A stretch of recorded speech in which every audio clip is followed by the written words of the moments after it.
Did police officers turn a blind eye when one of their own showed up to a crime scene smelling of alcohol? Well, tonight we are revealing what happened and what didn't when a sergeant was suspected of being drunk on the job. 7 investigator Ross Jones has the story you'll only see on 7.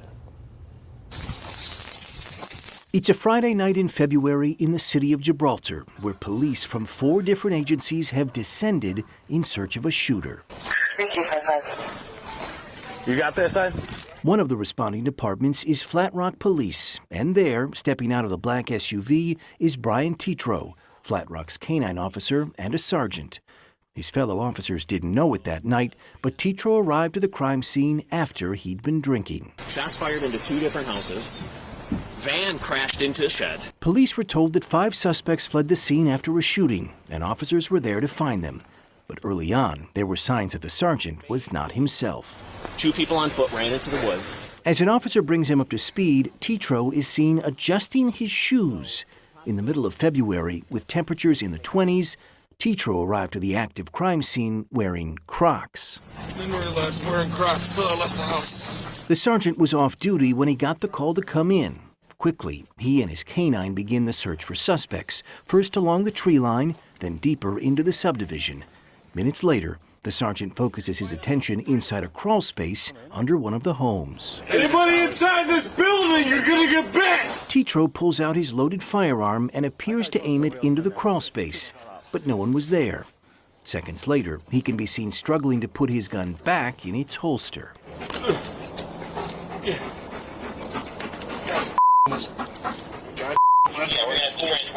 An internal investigation would later say Tetro had the odor of intoxicants on his breath, that he reported for duty under the influence and appeared intoxicated. Initially, the city didn't want us to see the investigation at all, denying our public records request. But when we appealed to Flat Rock's mayor, his office turned over a redacted copy with entire sections blacked out. That included this email sent to the city's mayor and police chief by a resident who had witnessed the sergeant's behavior. The city blacked out part of it, but we've obtained an unredacted copy, revealing that the woman said Tetro vomited twice before stumbling after another officer, and that he looked like he was drunk. That moment appears to be caught on body camera too, though the city blurred the video, obscuring the sergeant. A suspect would later be apprehended. Thankfully, no one was hurt as a result of the sergeant's conduct. In a memo, Flat Rock Police Chief Jerry Page said Tetro's behavior is the very definition of conduct unbecoming of an officer, adding, "The civil liabilities of your actions put the city of Flat Rock in a position I never want to be in." But even though the sergeant had the odor of alcohol on his breath, there was no record he was ever breathalyzed. And while it's a crime to drive a vehicle while intoxicated and carry a firearm while under the influence, we've learned no warrant was submitted to the Wayne County prosecutor. Tetro was never charged with a crime. He was suspended for 7 days. If the average citizen pulls up in their car, intoxicated, vomiting, armed, in front of a bunch of cops, are they going to walk away with no criminal charges? Highly doubt that.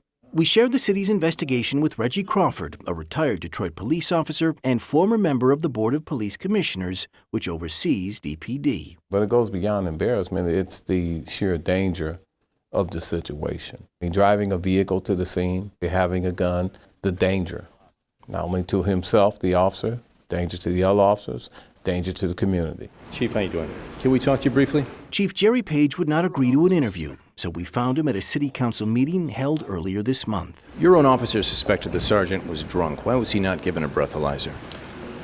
We received a complaint. That complaint was investigated, and he had no other discipline in his record, and he was disciplined. And your officers believed he was intoxicated, yet he was not given a breathalyzer. Yeah, I can't testify to what was brought to my attention later. So. Is this the same deal that other citizens would have received? I have no further comment. After walking away from our questions, Jerry Page attended that night's city council meeting where, moments later, he submitted his retirement as police chief. The mayor later telling me the timing is merely a coincidence. What does a scenario like this make you think? That they were looking out for him. It has the appearance that you looked out for the officer. I reached Sergeant Tetro by phone, but he declined comment for this story. As part of his discipline, he agreed to serve his week-long suspension, seek medical treatment if necessary, and subject himself to random breathalyzer tests. As of last Friday, Chief Jerry Page is no longer with Flat Rock PD. I'm Ross Jones, 7 Action News.